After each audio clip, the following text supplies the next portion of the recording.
Hello guys, welcome to my channel. Today we are going to see how to fix this unlicensed Adobe app has been disabled. Let's fix it guys. You just need to go to search menu and type Windows Defender. Click on open the Windows Defender firewall.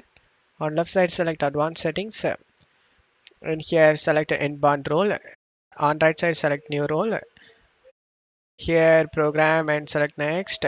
Select browse option.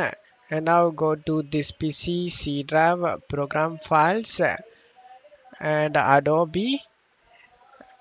In my case, I getting this message in Photoshop, so I'm selecting the Photoshop.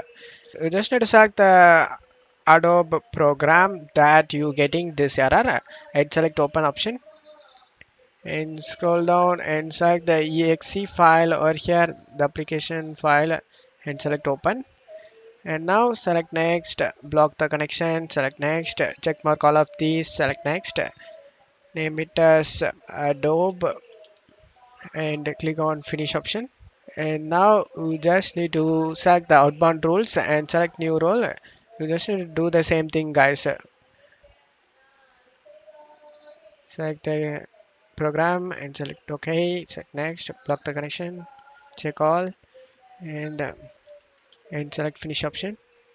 And now just to close stuff here, and after following these steps you will never receive the error message again. And that's it for today's video guys. Give me a like and subscribe. Thank you.